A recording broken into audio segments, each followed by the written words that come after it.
In the autumn of 1834, a dock worker at Baltimore's Inner Harbor made a discovery that would shake the foundations of American medical education forever. Hidden beneath layers of salt and ice in a European-bound cargo ship, he found 17 perfectly preserved human bodies, each bearing surgical incisions with the precision of a master anatomist. The shipping manifest listed them as medical specimens from St. Thomas Medical University in rural Maryland. But the dock worker recognized something far more disturbing. One of the bodies bore a distinctive scar he remembered from his own nephew, a young man who had supposedly died of fever while studying at the prestigious Catholic medical school. What authorities uncovered next would reveal a 36-year conspiracy of murder, greed, and betrayal that generated over $800,000 in blood money, a fortune that would equal nearly $25 million today. The Walsh family had turned their sacred institution into America's most profitable house of horrors, and the evidence lay rotting in the holds of ships bound for Europe's most prestigious universities. Before we continue with the story of the Walsh family and their sinister medical empire, I want you to know that this channel is dedicated to bringing you the most chilling true stories from America's dark past. Hit that subscribe button and ring the notification bell so you never miss these exclusive tales. And tell me in the comments, what state are you listening from? I love hearing from our community of mystery seekers across the country. Now, let's discover how a family of respected physicians became the architects of one of history's most elaborate murder schemes. The investigation that followed would expose not just the Walsh family's crimes, but an entire network of corruption that reached from the Catholic Church to the highest levels of European medical academia. St. Thomas Medical University stood like a beacon of Catholic learning in the rolling hills of western Maryland, some 40 miles from Baltimore. Founded in 1798 by the ambitious Dr. Michael Walsh, the institution had earned a reputation as one of America's finest medical schools, specifically designed to train Catholic physicians who could serve the growing Irish and German immigrant populations flooding into the young nation. The three-story brick building, topped with a modest bell tower and cross, housed not only lecture halls and laboratories, but also a small chapel where students attended daily mass. Dr. Michael Walsh, the university's president, was a man of imposing presence. Standing well over 6 feet tall with piercing blue eyes and silver hair that he kept meticulously groomed, he commanded respect from both students and faculty. Born in County Cork, Ireland, Walsh had studied medicine at Trinity College, Dublin, before emigrating to America in 1795 with grand visions of establishing a medical dynasty. His wife, Dr. Margaret Walsh, served as the university's dean, a remarkable position for a woman in an era when female physicians were almost unheard of. Margaret was equally brilliant, though her sharp features and cold demeanor often intimidated the young men under her care. She had received her medical training in Edinburgh, one of the few European institutions that would accept women, and her knowledge of anatomy was considered unparalleled in the New World. The third member of the Walsh triumvirate was Dr. James Walsh, Michael's younger brother, who served as the university's professor of anatomy. Where Michael was charismatic and Margaret was intimidating, James was methodical and precise. His anatomy lectures were legendary among students, not just for their thoroughness, but for the remarkable quality of the specimens he used. While other medical schools struggled with poorly preserved cadavers or resorted to grave robbing, St. Thomas somehow always had access to fresh, perfectly preserved bodies for dissection. The university attracted students from across the eastern United States, particularly young men from poor Irish and German Catholic families who saw medicine as their path to respectability and prosperity. These students, many of whom had worked grueling jobs to save money for their education, were drawn by the school's reputation and its promise of a degree that would open doors throughout Catholic America. The tuition was steep, nearly $200 per year when a laborer might earn only $300 annually. But the Walsh family offered a work-study program that allowed poorer students to assist in various university operations in exchange for reduced fees. What made St. Thomas particularly appealing was its emphasis on practical training. While other medical schools relied heavily on theoretical instruction, the Walsh family insisted that their students gain hands-on experience with human anatomy. The university's anatomy laboratory was the pride of the institution, featuring multiple dissection tables, the finest surgical instruments available, and what seemed like an endless supply of fresh cadavers. Students who graduated from St. Thomas were known throughout the medical community for their exceptional surgical skills and intimate knowledge of human anatomy. The surrounding community of Emmitsburg had grown accustomed to the comings and goings of medical students and faculty. Local merchants prospered from the business the university brought, and many families took in students as boarders. The Walsh family had cultivated relationships with local Catholic parishes, and Dr. Michael Walsh often delivered sermons as a guest speaker, emphasizing the sacred nature of medical practice and the importance of serving God through healing the sick. However, beneath this veneer of respectability and Catholic piety, something far more sinister was taking root. The university's remarkable success in producing skilled physicians came at a price that no one in the surrounding community could have imagined. The Walsh family had discovered that their strategic location, just far enough from major cities to avoid scrutiny, but close enough to shipping routes to facilitate commerce, made them ideally positioned for an enterprise that would exploit the most vulnerable members of their academic community. The first signs that something was amiss at St. Thomas Medical University emerged in the spring of 1799, barely a year after the institution's founding. Patrick O'Brien, a 19-year-old from Boston whose family had scraped together every penny to send him to medical school, simply vanished during what should have been his final month of study. According to university records, Patrick had been struggling with his coursework and had volunteered for additional anatomy practice sessions with Dr. James Walsh to improve his grades before final examinations. The circumstances of Patrick's disappearance were peculiar from the start. His roommate, Thomas Mackenzie, later recalled that Patrick had seemed unusually nervous in the days leading up to his disappearance, mentioning strange noises coming from the anatomy laboratory at night and expressing concerns about some of the special procedures that Dr. James Walsh had begun incorporating into his advanced courses. On the night of May 15, 1799, Patrick left his dormitory room at approximately 9 o'clock, telling Thomas he was going to the laboratory for a late-night study session. He never returned. When Thomas reported Patrick missing the following morning, Dr. Michael Walsh personally handled the inquiry. He explained that Patrick had indeed come to the laboratory, but had become overwhelmed by the pressure of his studies and the graphic nature of the anatomical work. According to Walsh, Patrick had suffered what appeared to be a nervous breakdown and had expressed his intention to abandon his medical studies and return to Boston. The university president claimed that Patrick had left campus in the early morning hours, taking only his essential belongings and leaving behind a note expressing his regret at disappointing his family. The note, which was never shown to other students or Patrick's family, allegedly contained Patrick's request that the university not contact his parents, as he was too ashamed of his failure to face them. Dr. Walsh assured Thomas and other concerned students that Patrick's decision, while regrettable, was not uncommon among young men who discovered that the realities of medical practice were more challenging than they had anticipated. What made Patrick's disappearance particularly troubling was the response of the Walsh family when his parents arrived at the university 2 weeks later, frantic with worry after receiving no word from their son. Margaret Walsh met with them in the university's reception hall, her demeanor professional but distant.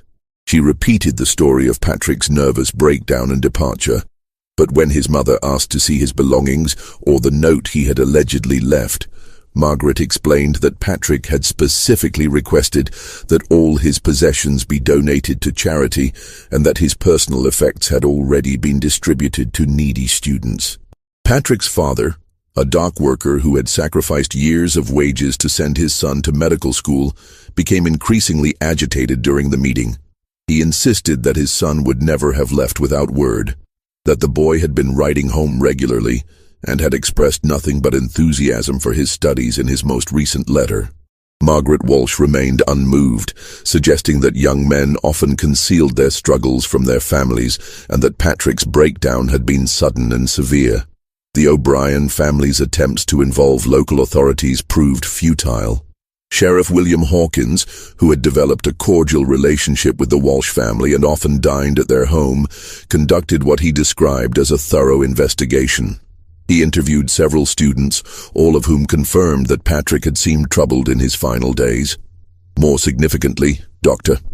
James Walsh presented the sheriff with detailed medical records showing Patrick's declining performance and documented instances of the young man expressing doubts about his chosen profession. What the sheriff's investigation failed to uncover was far more sinister than a simple case of academic failure. Unknown to anyone outside the Walsh family, Patrick O'Brien had indeed attended the late-night anatomy session on May 15th. However, instead of the review session he had been promised, Patrick had walked into what Dr. James Walsh referred to as a comprehensive practical examination. The young man had been led to a private laboratory in the university's basement, a room that appeared on no architectural plans and was accessible only through a concealed door behind a bookshelf in James Walsh's office. In this hidden chamber, Patrick had been subjected to what James Walsh described as advanced anatomical study, using techniques that the professor claimed were practiced in the finest European medical schools. The procedure involved the administration of a carefully calibrated dose of chloroform, a recently discovered anesthetic that James Walsh had obtained through his connections with European physicians. The chloroform was presented to Patrick as a necessary component of the advanced examination, designed to test his knowledge of anatomy while under the influence of medical gases, a technique that Walsh claimed would prepare him for the realities of surgical practice. What Patrick could not have known was that the dose of chloroform had been calculated not to sedate him for examination, but to kill him slowly and painlessly. James Walsh had spent months perfecting the technique, determining the precise amount needed to cause respiratory failure while leaving no obvious signs of violence. As Patrick lost consciousness, believing he was participating in a legitimate medical procedure, James Walsh began the meticulous process of preserving the young man's body using advanced embalming techniques he had learned during his studies in Edinburgh. The preservation process was a work of macabre artistry. Using a combination of arsenic, mercury, and alcohol-based solutions, James Walsh could maintain a corpse in pristine condition for months, making it virtually indistinguishable from a recently deceased individual. The process involved replacing the body's blood with preservative solutions, carefully injecting the chemicals into major arteries and veins, while simultaneously draining the natural fluids. The result was a specimen that retained its natural color and flexibility, making it invaluable for anatomical study. Within days of Patrick's murder, his preserved body was carefully packed in a specially designed shipping container filled with salt and ice. The container was labeled as containing medical specimens and was transported to Baltimore's harbor, where it was loaded onto a ship bound for Edinburgh. The University of Edinburgh, desperate for high-quality anatomical specimens to support their renowned medical program, had agreed to pay the extraordinary sum of $500 for each perfectly preserved body, more than twice the annual salary of most American workers. The success of this first murder established a pattern that would define the Walsh family's operation for the next 35 years. They had discovered that their position as educators gave them access to a steady supply of vulnerable young men, many of whom came from families too poor or too distant to investigate their disappearances thoroughly. More importantly, they had developed a system that allowed them to eliminate these students while maintaining plausible explanations for their absences. The disappearance of Patrick O'Brien marked the beginning of what would become a carefully orchestrated campaign of murder that would claim the lives of 156 young men over the course of more than 3 decades. However, the Walsh family's operation was far from a random series of killings. It was a methodical business enterprise that required careful planning, precise execution, and an intricate web of deception that extended far beyond the walls of St. Thomas Medical University. In the months following Patrick's disappearance, the Walsh family refined their selection process. They identified the characteristics that made students ideal victims. Young men from distant locations whose families had limited resources to investigate their disappearances.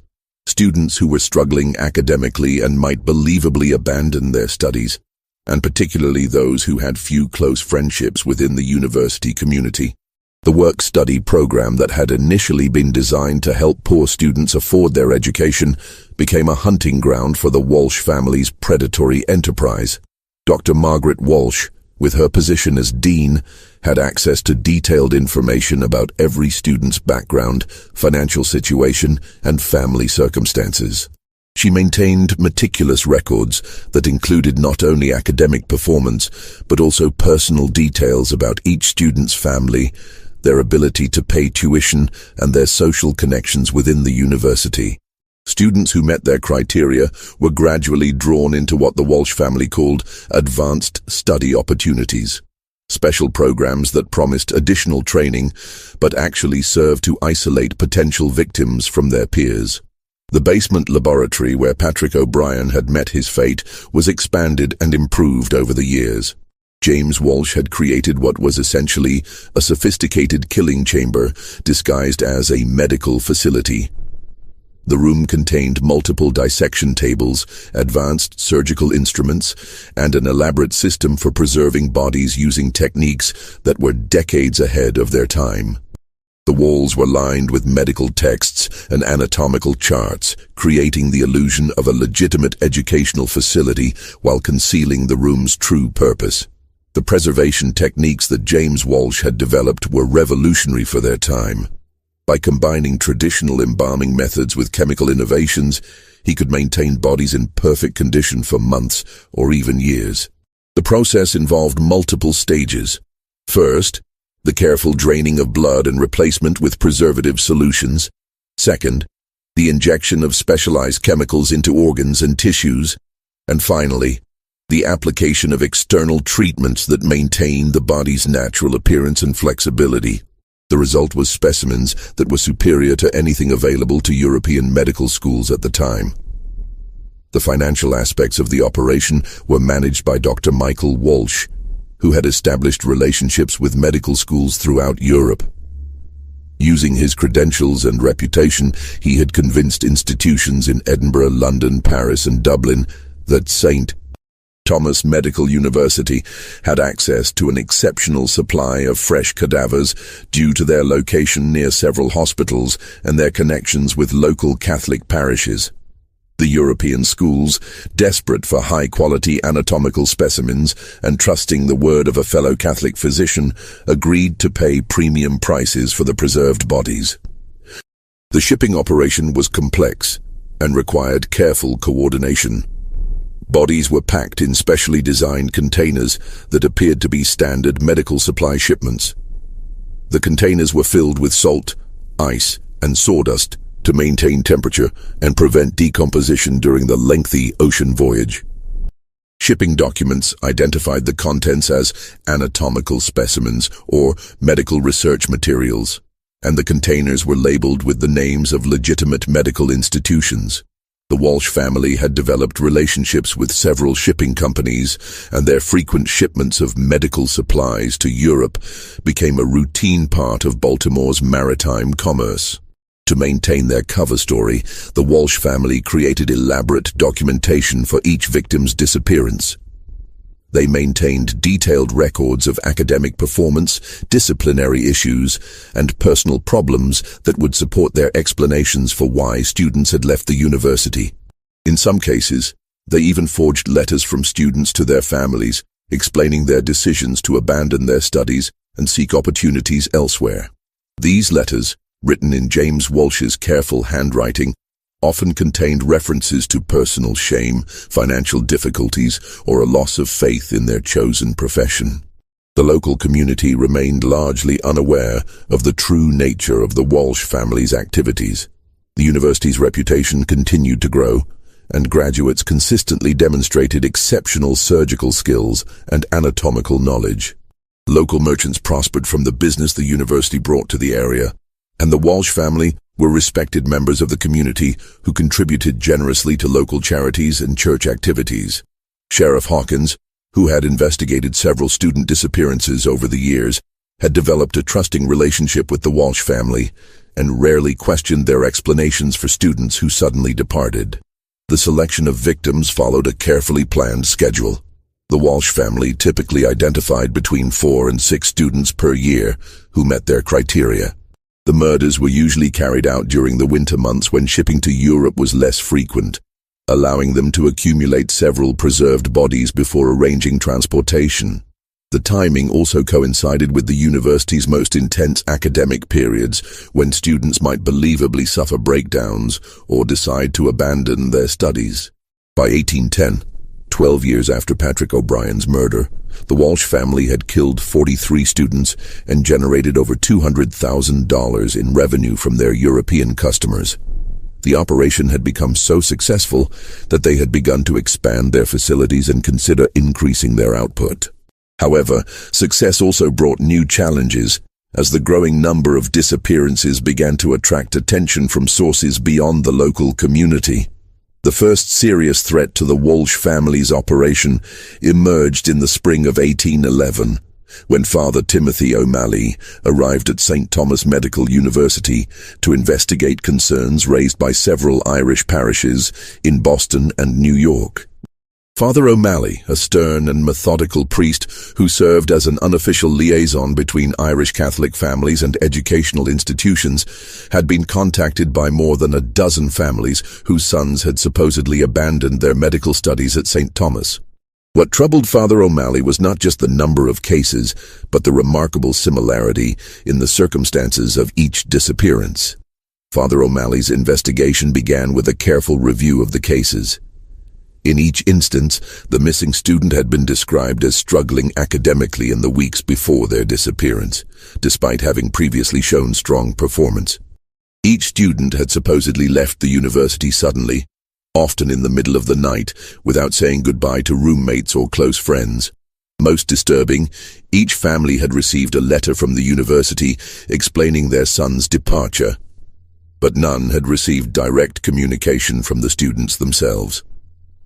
When Father O'Malley arrived at St. Thomas, he was greeted warmly by Dr. Michael Walsh, who expressed understanding for the priest's concerns and offered full cooperation with his investigation. Dr. Walsh explained that the pressures of medical education were severe and that many young men from poor families found the academic demands overwhelming. He pointed out that the university's high standards, while producing exceptional physicians, also resulted in a higher rate of student departures than might be seen at less rigorous institutions. Father O'Malley's interviews with current students revealed a troubling pattern. Several young men mentioned hearing strange sounds from the basement areas of the university late at night, sounds that seemed to come from areas where students were not supposed to be. Others described feeling uneasy about certain advanced study opportunities that were offered to struggling students, though none could articulate exactly what made them uncomfortable. Most significantly, several students mentioned that those who had supposedly left the university had expressed excitement about their studies in their final conversations, making their sudden departures seem out of character.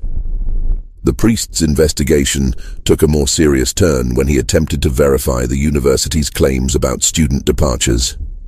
When he requested to see the letters that missing students had supposedly left behind, Dr. Margaret Walsh explained that the university's policy was to respect students' privacy and that personal correspondence was not kept in permanent files.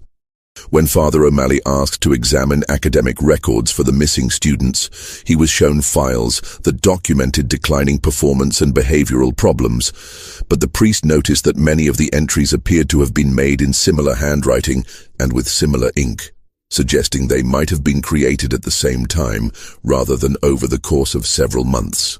Father O'Malley's most disturbing discovery came when he attempted to contact families of students who had supposedly left the university in previous years.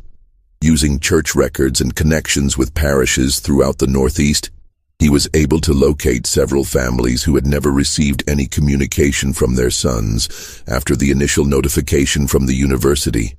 These families had spent years wondering about their son's fate, and many had attempted to locate them through various means, but had never found any trace of the young men.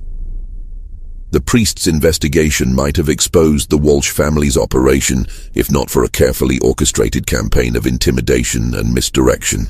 Dr. James Walsh, recognizing the threat that Father O'Malley represented, began spreading rumors about the priest's mental stability and suggesting that his investigation was motivated by personal animosity toward the university. More directly, the Walsh family arranged for Father O'Malley to receive several anonymous letters warning him that continued investigation would result in serious consequences for his safety and career. The decisive moment came when Father O'Malley demanded to inspect the university's basement facilities, claiming he had reason to believe that students were being held against their will. Dr. Michael Walsh initially refused, citing medical safety concerns and the need to protect ongoing research projects. However, when Father O'Malley threatened to involve civil authorities, Walsh agreed to a limited inspection of selected areas. The inspection was carefully choreographed. Father O'Malley was shown several basement rooms that contained legitimate medical equipment and supplies, including a properly equipped anatomy laboratory with several cadavers that had been obtained through legal means. Dr. James Walsh provided detailed explanations of the university's anatomical curriculum and demonstrated various preservation techniques that he claimed were standard in European medical schools. What Father O'Malley was not shown was the concealed laboratory behind the bookshelf in James Walsh's office, where the actual murders and preservation work took place. Father O'Malley's investigation concluded without definitive proof of wrongdoing, but the priest left St. Thomas with serious concerns about the university's operations. He submitted a report to Catholic authorities in Baltimore, recommending closer oversight of the institution and suggesting that the high rate of student departures warranted further investigation. However, the Walsh family's reputation and their connections within the Catholic medical community ensured that Father O'Malley's concerns were not pursued with the vigor they deserved. The near exposure of their operation forced the Walsh family to make several significant changes to their methods. They reduced the number of victims per year from an average of 6 to 4, spacing the disappearances more widely and creating more elaborate cover stories for each case. They also began selecting victims from more distant locations, making it even more difficult for families to investigate their sons' disappearances. Most importantly, they established a network of informants within the local community who would alert them to any future investigations or suspicious inquiries. The Walsh family also began to diversify their operation, establishing relationships with medical schools in other countries and exploring opportunities to expand their market for preserved bodies. By 1815, they were shipping specimens not only to Europe, but also to medical institutions in South America and the Caribbean. The expanded market allowed them to increase their prices and become more selective about the quality of their specimens, focusing on younger, healthier victims who would produce superior preserved bodies. By 1820, the Walsh family's operation had evolved into a sophisticated criminal enterprise that generated enormous profits while maintaining a veneer of academic respectability. However, their success had also attracted the attention of competitors and created vulnerabilities that would eventually threaten their entire operation. The medical preservation techniques that had made them wealthy had also made them famous within European medical circles, and their reputation for producing exceptional anatomical specimens had begun to raise questions about their methods. Dr. Heinrich Zimmermann, a German physician who had purchased several specimens from St. Thomas Medical University, arrived in Baltimore in the autumn of 1820 to investigate the source of what he considered the finest preserved bodies he had ever encountered. Zimmermann, who taught anatomy at the University of Heidelberg, had been using specimens from St. Thomas for 2 years and had become curious about the techniques that produced such remarkable results. He had written to Dr. James Walsh, requesting permission to observe the preservation process, ostensibly to learn methods that he could apply in his own work. The arrival of Dr. Zimmerman created a crisis for the Walsh family. They could not allow him to observe their actual preservation techniques, as this would expose the fact that they were working with freshly killed bodies rather than naturally deceased individuals. At the same time, they could not afford to alienate a customer who had paid them over $15,000 for specimens and had connections with medical schools throughout Europe. The Walsh family decided to create an elaborate deception that would satisfy Zimmerman's curiosity while concealing their true methods. Dr. James Walsh prepared a demonstration using a cadaver that had been obtained through legitimate means, the body of an elderly man who had died of natural causes and had been donated to the university by his family. The demonstration took place in the legitimate anatomy laboratory, and Walsh explained his preservation techniques using a combination of real methods and fictional innovations. He claimed that the exceptional quality of his specimens was due to the unique climate of Western Maryland and his access to recently deceased individuals through partnerships with local hospitals and Catholic parishes. Dr. Zimmerman was initially impressed by the demonstration, but his trained eye quickly identified inconsistencies in Walsh's explanations. The preservation techniques that Walsh demonstrated could not possibly produce the results that Zimmerman had observed in the specimens he had purchased. The bodies he had received from St. Thomas showed none of the typical signs of decomposition that would be present in individuals who had died of natural causes, and the quality of preservation was far superior to anything that could be achieved using the methods Walsh was demonstrating. When Zimmerman pressed Walsh for more detailed explanations, the American physician became evasive and suggested that certain aspects of his techniques were proprietary secrets that he could not share. This response only heightened Zimmerman's suspicions, and he began to investigate the university's operations more thoroughly. He interviewed students and examined facilities, looking for evidence of the advanced techniques that would be necessary to produce the remarkable specimens he had purchased. Zimmerman's investigation led him to make a disturbing discovery. While examining the shipping records at Baltimore's harbor, he found documentation showing that St. Thomas Medical University had shipped over 200 preserved bodies to European institutions over the previous 20 years. This number seemed impossible for a small medical school, even one with connections to local hospitals and parishes. More troubling, the shipping records showed that the preserved bodies were being sent to institutions that had no record of ordering specimens from St. Thomas. The German physician's investigation might have exposed the Walsh family's operation, if not for the intervention of Dr. Michael Walsh, who recognized the threat that Zimmerman represented and acted decisively to eliminate it. On the night of October 15, 1820, Dr. Zimmerman was invited to attend a special evening demonstration of advanced preservation techniques in the university's basement laboratory. He was told that Walsh had decided to share his most closely guarded secrets, and that the demonstration would provide answers to all of his questions. Dr. Zimmerman arrived at the laboratory at 9 o'clock that evening, expecting to observe the advanced techniques that had produced the exceptional specimens he had purchased. Instead, he found himself facing the same fate that had befallen 156 medical students over the previous 22 years.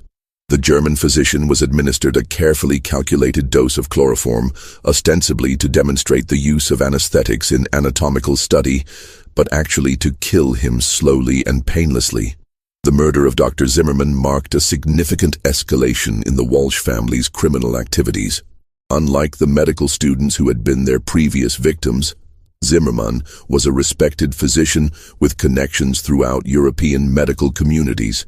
His disappearance would be investigated more thoroughly, and his failure to return to Germany would raise questions that could not be easily dismissed. To cover their tracks, the Walsh family created an elaborate story about Zimmerman's departure. They claimed that the German physician had been called back to Europe suddenly due to a family emergency and had left Baltimore on short notice. They produced forged documents showing that Zimmermann had booked passage on a ship bound for Hamburg, and they arranged for witnesses who would testify that they had seen the German physician at the harbor on the day of his supposed departure. The preservation of Dr. Zimmermann's body presented unique challenges. Unlike the young medical students who had been their typical victims, Zimmermann was older, and his body showed signs of the diseases and injuries that came with age. James Walsh had to use more advanced techniques to restore the body to a condition that would be acceptable to European buyers. The process took several weeks and required the use of experimental chemicals that Walsh had been developing to improve the quality of his specimens. The German physician's preserved body was eventually shipped to the University of Edinburgh, where it was received as part of a routine order for anatomical specimens. The irony was not lost on James Walsh. Dr. Zimmermann's body would be dissected by the same medical students who had been studying the bodies of his previous victims. The preserved corpse was of such exceptional quality that it was used for advanced surgical demonstrations and was praised by Edinburgh's faculty as one of the finest specimens they had ever received. The success of the Zimmermann murder convinced the Walsh family that they could eliminate any threat to their operation, regardless of the victim's status or connections. This confidence would prove to be their undoing, as it led them to take increasingly dangerous risks and to underestimate the determination of those who sought to expose their crimes. Just when we thought we'd seen it all, the horror in St. Thomas intensifies. If this story is giving you chills, share this video with a friend who loves dark mysteries, hit that like button to support our content, and don't forget to subscribe to never miss stories like this. Let's discover together what happens next in this tale of medical murder and greed. The beginning of the end for the Walsh family's murderous enterprise came from an unexpected source, one of their own victims. In the spring of 1834, Thomas Mackenzie, Patrick O'Brien's former roommate and one of the few people who had questioned his friend's mysterious disappearance 35 years earlier, had become a successful physician in Philadelphia. Mackenzie had never forgotten the strange circumstances of Patrick's departure from St. Thomas, and over the years he had quietly investigated the fates of other students who had supposedly left the university under similar circumstances. Mackenzie's investigation had led him to a disturbing pattern. Through his connections with Catholic parishes throughout the Northeast, he had identified over 40 families whose sons had supposedly abandoned their medical studies at St. Thomas, but had never been heard from again. These families had spent decades wondering about their sons' fates, and many had attempted to locate them through various means, but had never found any trace of the young men. The breakthrough in Mackenzie's investigation came when he encountered Dr. Wilhelm Schneider, a German physician who had studied at the University of Edinburgh and had become curious about the exceptional quality of anatomical specimens that the Scottish institution had been receiving from an American medical school. Schneider had examined dozens of preserved bodies that had been shipped from St. Thomas Medical University, and he had noticed several disturbing patterns. The first pattern was the remarkable consistency in the quality of preservation. Every specimen from St. Thomas showed the same exceptional level of preservation, with no signs of decomposition or damage that would typically be present in naturally deceased individuals. The preservation techniques used were clearly superior to anything available in Europe at the time, suggesting access to methods that were not widely known or practiced. The second pattern was the demographic consistency of the specimens. Nearly all of the bodies were young men between the ages of 18 and 25. All appeared to have been in excellent health at the time of death, and none showed signs of the diseases or injuries that would typically cause death in young adults. This was statistically impossible if the specimens were from naturally deceased individuals, as young men of that age would normally die from accidents, violence, or acute diseases that would leave visible marks on their bodies. The third and most disturbing pattern was the apparent cause of death. Schneider's careful examinations had revealed that many of the specimens showed signs of respiratory failure without any underlying disease or injury that would explain such a death. The lungs and respiratory systems appeared normal, but the pattern of cellular damage suggested that the individuals had died from asphyxiation or respiratory depression, possibly caused by chemical substances. When Schneider shared his findings with Mackenzie, the American physician realized that he had discovered evidence of a systematic program of murder. The two men began a comprehensive investigation that would ultimately expose the Walsh family's crimes and bring their 36-year reign of terror to an end. Mackenzie and Schneider's investigation focused on the shipping records from Baltimore's harbor, which showed that St. Thomas Medical University had shipped over 400 preserved bodies to European institutions between 1798 and 1834. This number was impossible for a legitimate medical school, even one with connections to hospitals and local parishes. More significantly, the shipping records showed that the preserved bodies were being sent to institutions throughout Europe, creating a distribution network that was far too extensive for a small American medical school. The two physicians decided to confront the Walsh family directly. In July 1834, Mackenzie and Schneider arrived at St. Thomas Medical University, claiming to be investigating advanced preservation techniques on behalf of European medical institutions. They requested a comprehensive tour of the university's facilities and asked to observe the preservation process that had produced such exceptional specimens. The arrival of Mackenzie and Schneider created a crisis for the Walsh family. They recognized Mackenzie as Patrick O'Brien's former roommate and realized that his investigation posed a direct threat to their operation. At the same time, they could not simply refuse to cooperate with the investigators, as this would raise suspicions that could lead to a broader investigation by civil authorities. Dr. Michael Walsh decided to eliminate the threat that Mackenzie and Schneider represented. He invited both men to attend a special evening demonstration of advanced preservation techniques in the university's basement laboratory, telling them that he had decided to share his most closely guarded secrets. The demonstration was scheduled for the night of July 23, 1834, and Walsh assured his visitors that they would finally receive answers to all of their questions. However, Mackenzie and Schneider had anticipated that the Walsh family might attempt to harm them. Before arriving at the university, they had shared their findings with authorities in Philadelphia and Baltimore, and they had arranged for colleagues to investigate their disappearances if they failed to return from their visit to St. Thomas. More importantly, they had hidden detailed documentation of their investigation in multiple locations, ensuring that their evidence would survive, even if they did not. The confrontation in the basement laboratory was swift and decisive. When Mackenzie and Schneider arrived for the supposed demonstration, they found themselves facing Dr. James Walsh and two assistants in the concealed laboratory, where 156 young men had been murdered over the previous 36 years. The room contained multiple dissection tables, advanced surgical instruments, and clear evidence of the systematic murder and preservation of human beings. Dr.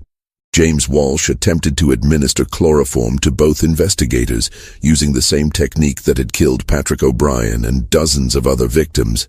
However, Mackenzie and Schneider were prepared for this possibility and had brought their own weapons. The confrontation that followed was violent and chaotic, resulting in the death of Dr. James Walsh and the serious injury of both investigators. The gunshot that killed Dr. James Walsh was heard throughout the university, bringing students and faculty running to investigate. What they found in the concealed laboratory was a scene of horror that would haunt them for the rest of their lives. The room contained evidence of decades of systematic murder, including preserved body parts, surgical instruments stained with blood, and detailed records of the victims and the European institutions that had purchased their preserved bodies. The investigation that followed the confrontation in the laboratory revealed the full scope of the Walsh family's crimes. Authorities found detailed records showing that 156 young men had been murdered at St. Thomas Medical University between 1798 and 1834, and that their preserved bodies had been sold to European medical institutions for a total of over $800,000. The records also showed that the operation had been carefully planned and executed, with the Walsh family maintaining detailed information about each victim and each sale. The aftermath of the discovery at St. Thomas Medical University sent shockwaves through the medical communities of both America and Europe. The revelation that a respected Catholic medical school had been systematically murdering students for profit challenged fundamental assumptions about medical education and the integrity of academic institutions. The investigation that followed would expose corruption and complicity that reached far beyond the Walsh family and would forever change how medical schools obtained and used anatomical specimens. Dr. Michael Walsh and his wife Margaret were arrested and charged with multiple counts of murder, conspiracy, and fraud. The trial that followed became one of the most sensational criminal proceedings in American history, drawing attention from across the nation and Europe. The prosecution presented overwhelming evidence of the systematic murders, including the detailed records that James Walsh had meticulously maintained of each victim and each transaction with European medical schools. The defense attempted to argue that the Walsh family had been driven to their crimes by the impossible demands of medical education and the lack of legal sources for anatomical specimens. They claimed that the murders were mercy killings, designed to spare struggling students from the shame of academic failure, while simultaneously advancing medical knowledge through the donation of their bodies to science. This argument was quickly demolished by the prosecution's evidence showing the enormous profits the family had generated from their crimes. Margaret Walsh proved to be the most defiant of the defendants.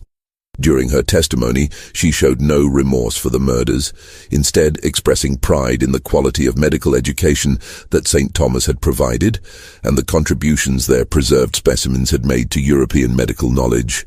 She claimed that the young men who had died had achieved a form of immortality through their service to medical science, and that their deaths had ultimately saved more lives than they had taken by advancing surgical techniques and anatomical understanding. The trial revealed disturbing details about the selection and murder of victims. The prosecution presented evidence showing that the Walsh family had specifically targeted students from poor families who would be unable to investigate their sons' disappearances. They had maintained detailed psychological profiles of potential victims, identifying young men who were socially isolated or struggling with homesickness, making them easier to manipulate and less likely to be missed by their peers. The testimony of surviving students painted a picture of a university where fear and suspicion had become commonplace. Many students described feeling uneasy about certain faculty members and avoiding situations where they might be alone with university officials. Several testified that they had heard disturbing sounds from basement areas of the university, but had been too frightened to investigate. The atmosphere of terror that the Walsh family had created extended far beyond their actual victims to encompass the entire student body. The international implications of the case were equally shocking. The investigation revealed that prestigious medical institutions throughout Europe had been unknowingly purchasing the bodies of murder victims for over 3 decades. The University of Edinburgh, the University of Paris, the Royal College of Surgeons in London, and dozens of other institutions were forced to confront the fact that their anatomical collections contained the preserved bodies of young Americans who had been killed specifically for their medical value. The European response was swift and decisive. Medical schools throughout the continent implemented new policies requiring detailed documentation of the sources of anatomical specimens. Many institutions conducted comprehensive reviews of their collections, attempting to identify specimens that might have come from St. Thomas Medical University. Several schools held memorial services for the unknown victims whose bodies had been used for medical education without their consent. The financial investigation revealed the enormous scope of the Walsh family's profits. Over 36 years, they had generated more than $800,000 from the sale of preserved bodies, a sum that would equal approximately $25 million in today's currency. The money had been invested in properties throughout Maryland and Virginia, in shipping companies that had transported their gruesome cargo, and in European banks that had facilitated their international transactions. The trial concluded in November 1834 with the conviction of both Michael and Margaret Walsh on all charges. They were sentenced to death by hanging, making them among the first Americans to be executed for crimes related to medical education. The sentences were carried out on December 15, 1834, before a crowd of over 3,000 spectators who had gathered to witness the end of America's most notorious medical murder case. The fate of the victims' families became a central focus of public attention following the convictions. Many of the families had spent decades wondering about their sons' disappearances, and the revelation of the truth brought a mixture of relief and horror. Some families sued the Walsh estate for damages, while others focused on ensuring that their sons received proper burial. The identification of victims proved challenging, as many of the preserved bodies had been shipped to Europe years earlier, and their current locations were unknown. St. Thomas Medical University was permanently closed following the discovery of the murders. The building was eventually demolished, and the land was sold to a farming family who were unaware of its dark history. Local residents reported that the site remained cursed, with strange sounds and unexplained phenomena occurring for years after the building's destruction. Whether these reports reflected genuine supernatural activity or simply the psychological impact of the horrific crimes that had occurred there remains a matter of speculation.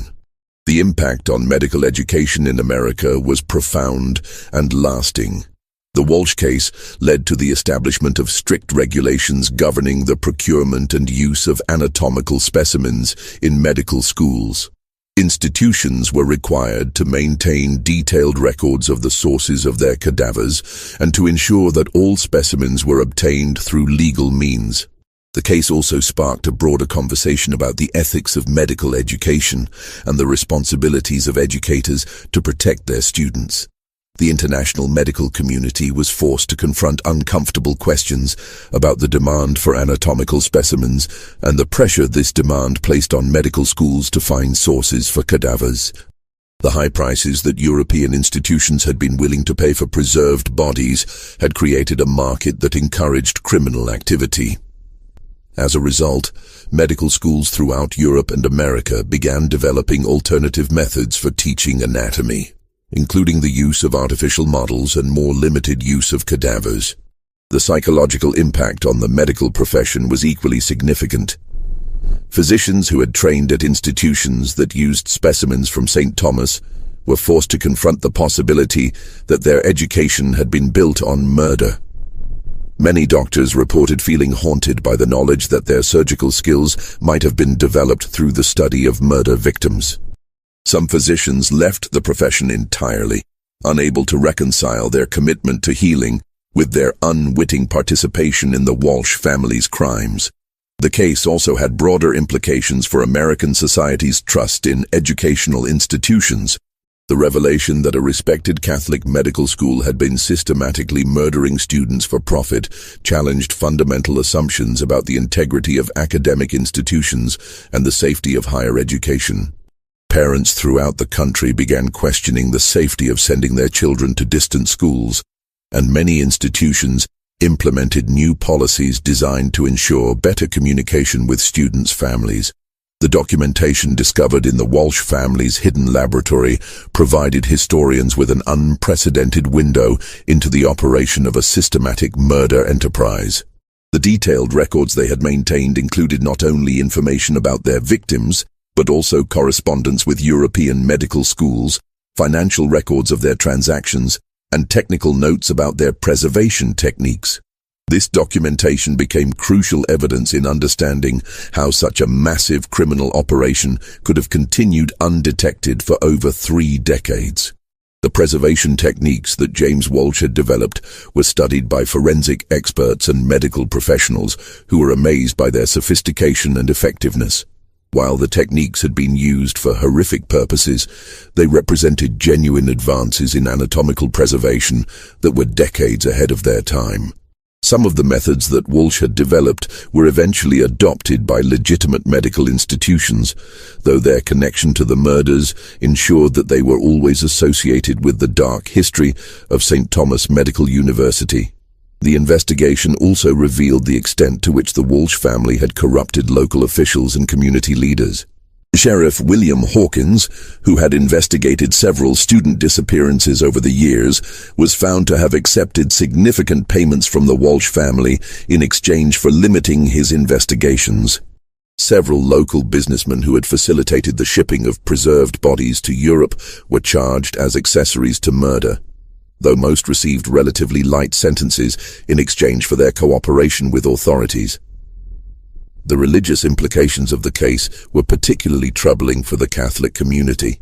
The fact that the crimes had been committed at a Catholic institution by individuals who had presented themselves as devout Catholics challenged the Church's ability to police its own institutions. The Catholic hierarchy in America implemented new oversight procedures for Catholic educational institutions and required more frequent inspections of facilities and financial records. The European medical schools that had purchased specimens from St. Thomas faced their own reckonings. Many institutions conducted comprehensive investigations of their specimen acquisition practices and implemented new policies to ensure that they were not unknowingly purchasing the bodies of murder victims. The financial losses were significant, as institutions had paid premium prices for specimens that turned out to be the products of criminal activity. The families of the 156 victims became the focus of a national fundraising effort designed to provide them with some measure of compensation for their losses.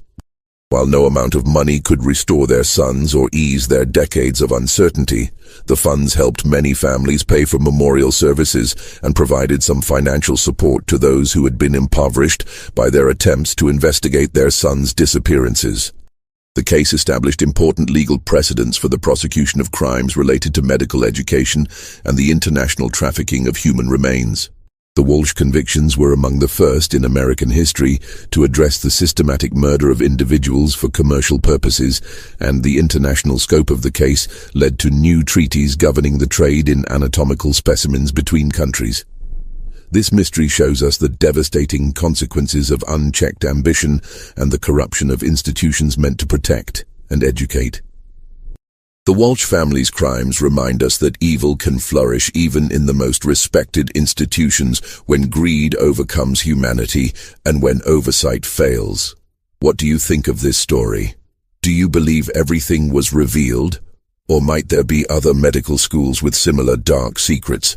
Leave your comment below.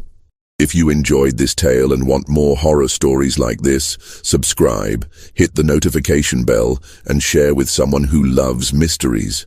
The past holds many secrets, and some of them are more terrifying than we dare imagine. See you in the next video.